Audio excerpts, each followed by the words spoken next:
এই আইনের প্রশ্ন তুললেন, সেজন্য আমি সেজন্য ওটা দিচ্ছি। অসংখ্য ধন্যবাদ আপনাদেরকে জিনিসটা কভার করার জন্য।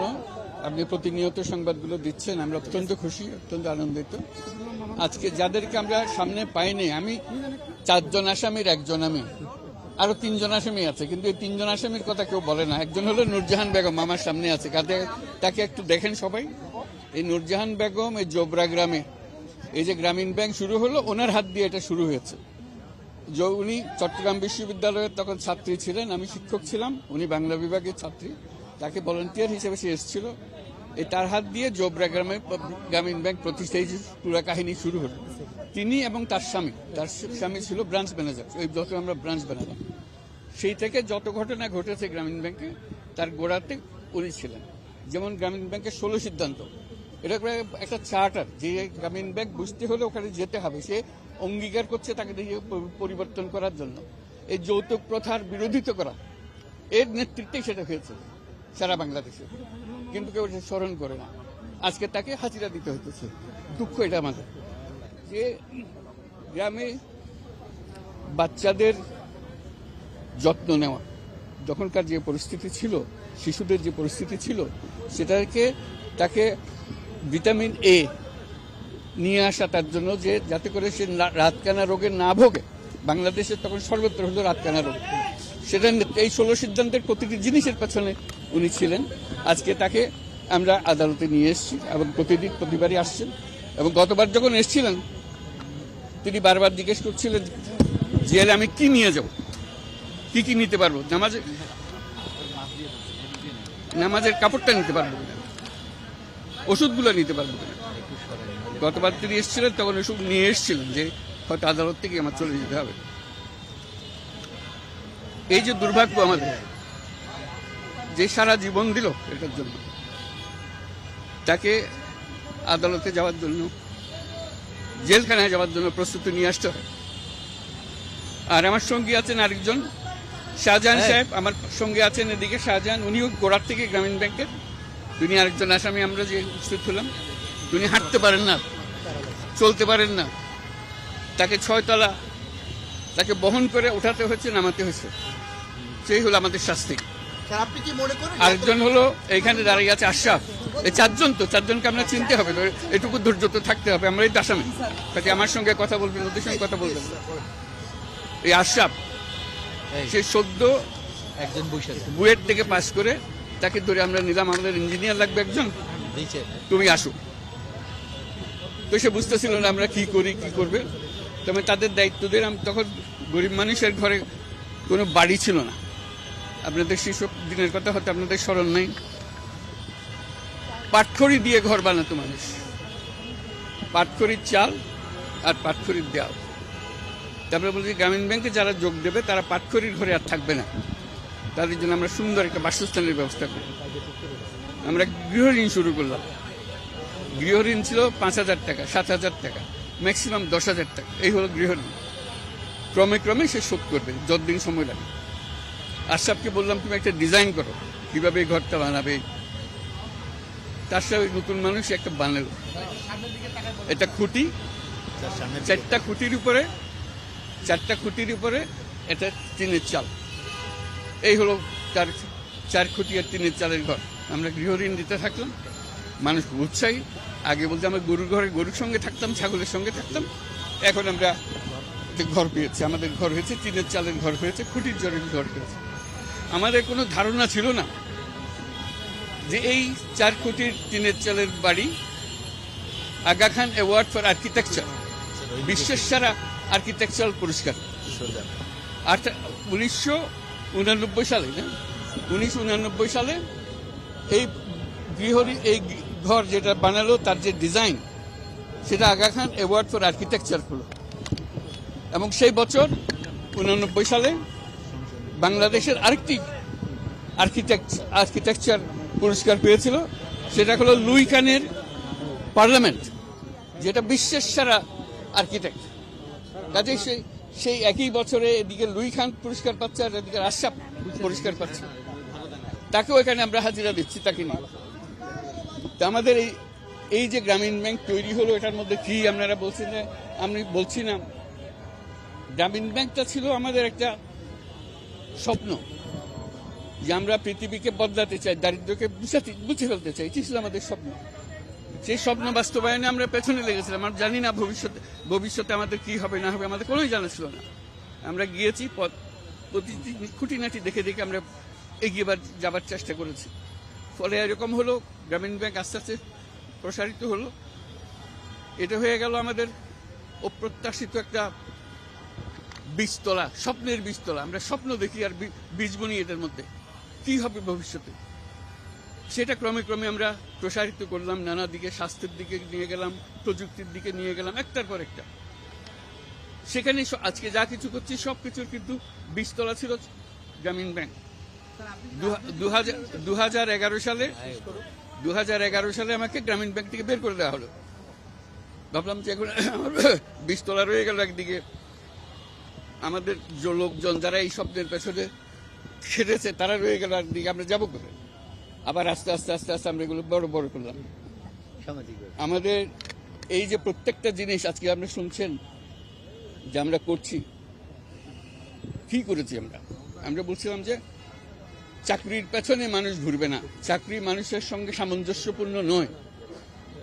মানুষ হলো একজন উদ্যোক্তা, তার জন্ম হলো উদ্যোক্তা হিসেবে।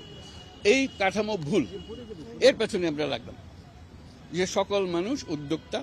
শুধু ব্যাংকিং সিস্টেমের ভুল কাঠামোর কারণে মানুষ আজকে চাকরির পেছনে ছুটছে। চাকরিটা হলো দাসত্বের একটা জিনিস। তুমি একজনের জন্য যেমন জান দিয়ে দেবে, খাটবে, আর মাসের শেষে, দিনের শেষে তোমাকে কিছু ভাগ দেবে তার রোজগারের, অল্প সামান্য। এটা মানুষের জন্য, এই দাসত্ব থেকে আমরা মুক্তি পেতে চাই। আমরা নমুনা দিলাম গ্রামীণ ব্যাংকের মহিলাদের। দেখো, অশিক্ষিত মহিলা, গ্রামের অশিক্ষিত মহিলা, সে স্বল্প টাকা নিয়ে ব্যবসাতে নেমে গেছে। কে বলে যে উদ্যোক্তা হওয়ার ক্ষমতা সকল মানুষের নাই? আমরা সেটাকে নিয়ে আসলাম সামনে, যে উদ্যোক্তা হওয়ার ক্ষমতার জন্য উন্মুক্ত করতে পারি। তার ছেলে মেয়েদেরকে নিয়ে আসলাম উদ্যোক্তা হওয়ার জন্য, যেগুলো আমরা উদ্যোক্তা হিসেবে করছি। আমরা সেখানে চ্যালেঞ্জ করলাম, একটা মূল অর্থনৈতিক তথ্যকে আমরা চ্যালেঞ্জ করলাম। এটা ভুল তথ্য দিয়ে আমাদের ভুল মানুষ তৈরি করেছে।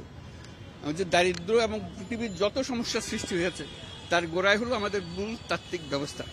সেটার পেছনে আমরা লাগলাম, আমরা স্বপ্ন দেখলাম, আমরা একটা ইমাজিনেশনকে গুরুত্ব দিলাম। ইমাজিনেশনকে বললাম যে এটাই হলো মানুষের মূল শক্তি, ইমাজিনেশন। ইমাজিনেশন না হলে কিছু হবে না। তা আমরা যেটার পেছনে ছুটি, আমরা ইমাজিন করতেছি, স্বপ্ন দেখতেছি, সেটার পেছনে ছুটি, যে এটা করা যাবে না কেন, একটা সাহস নিয়ে এর পেছনে দাঁড়ায়। এটাই হলো আমাদের পুরোপুরি শক্তি। যার কারণে আমরা তার তাত্ত্বিক ব্যবস্থার মধ্যে তার মূল কাঠামো, ব্যবসার যে সমস্যা, ব্যবসা হলো মুনাফার সর্বোচ্চকরণ হলো ব্যবসা। এটা ভুল তত্ত্ব।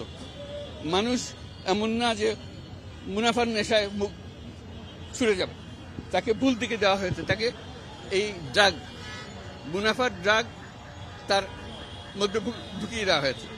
কাজে আমরা মূল মানুষকে আবিষ্কার করতে চাই। যে মূল মানুষ, সে মানুষের উপকার করতে চায়, তার ভেতরে এটা আছে, সেটাকে উন্মুক্ত করার জন্য ব্যবসাকে নতুন কাঠামোতে আনতে হবে। তখন আমরা করলাম সামাজিক ব্যবসা। সেই সামাজিক ব্যবসার পেছনে গেলাম, একটার পর একটা আসতে আরম্ভ করলো সামাজিক ব্যবসা।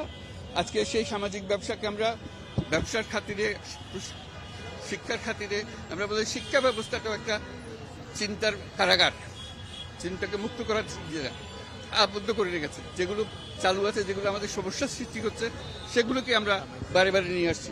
সে কারাগার থেকে মুক্তি পাওয়ার জন্য আমরা বললাম শিক্ষা ব্যবস্থাকে সম্পূর্ণরূপে পাল্টে ফেলতে হবে। সেখানে মানুষ চাকরির জন্য লেখাপড়া করবে না, উদ্যোক্তা হওয়ার জন্য লেখাপড়া করবে। ব্যাংকিং সিস্টেম বদলিয়ে দিতে হবে, যাতে করে মানুষ উদ্যোক্তা হতে পারে। যে উদ্যোক্তা হতে হলে টাকা প্রয়োজন, যেটা ইনভেস্টমেন্টের যে প্রয়োজন, সেটা আর্থিক ব্যবস্থা থেকে আসতে হবে, তাহলে মানুষ উদ্যোক্তা হতে পারবে। উদ্যোক্তা হওয়ার জন্য প্রাথমিক যে দায়িত্ব, সেটা করা। এগুলোর পেছনে আমরা যে ব্যবসাকে বললাম যে ব্যবসা মুনাফার পেছনে ছুটবে না, ব্যবসার সামাজিক সমস্যার সমাধানের পেছনে ছুটবে, সেটা ক্রমে আমরা নাম দিলাম সামাজিক ব্যবসা। এটা আস্তে আস্তে ক্রমে প্রসারিত হতে আরম্ভ করলো। প্রথম মনে করতো যে এটা ওদের পাগলামি, এটা হবে না করে।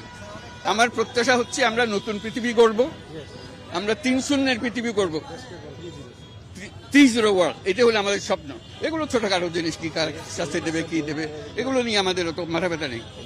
দিলে আচ্ছা, একটা জিনিস আপনাদের কাছে পরিষ্কার করি, এটা আমার বলা দরকার। সরকার বারবার বলতেছে, সকল পর্যায় থেকে বলছে যে এই মামলাটা সরকার করে নাই। আপনারা তো সাক্ষী, আপনারা তো কিছু বলছেন না। এটা কি সরকার করলো নাকি শ্রমিক করলো? এটা কি বলেন, আমার একটা জবাবটা দেন। না না, যেভাবে ওইটা প্রচার হচ্ছে সেভাবে তো আপনার এতগুলো লোক আছেন, বলতে পারেন এটা মিথ্যা। যাক, এটা বলেন, আবারও বলেন যেটা মিথ্যা কথা, এটা ঠিক না। এটা কলকারখানা অধিদপ্তর, সরকারের অধিদপ্তর, সেটাই করেছে। শ্রমিকরা করেন, শ্রমিকের মধ্যে কিছুর মধ্যে নাই। আমরা 3-0 পৃথিবী করতে চাই, যেখানে নেট কার্বন এমিশন 0, এই যে কারণে আমরা এনভায়রনমেন্টাল ক্রাইসিসের মধ্যে 0। তারপরে হলো যে 0 পভার্টি, 0 সবাই বলে দিচ্ছে আমাকে, 0 আনএমপ্লয়মেন্ট। আর একটা হলো যে আমরা ওয়েলথ কনসেন্ট্রেশন, সমস্ত সম্পদ মালিক উপর দিকে হচ্ছে, নিচের মানুষ বঞ্চিত হয়ে যাচ্ছে। সম্পদ একদিকে ছোটে, সেটা হলো বড় লোকের পেছনে। সমস্ত প্রতিষ্ঠান, আইন, সমস্ত নীতি নির্ধারণ, স্ট্রাকচার সবকিছুর কারণে সৃষ্টি হয়েছে। আমরা এটা থেকে বেরিয়ে আসতেছি। কাজে আমরা সেই 3-0 সে পৃথিবী করতে চাই, সেটা আমাদের কমিটমেন্ট। কাজে আমরা চাই যে আমাদের যারা এটার পেছনে আছি সেটা যাতে, আর আমাদের বয়সও তো বেশি নাই, আমরা আর অল্প কয়েকদিন সময় আছি।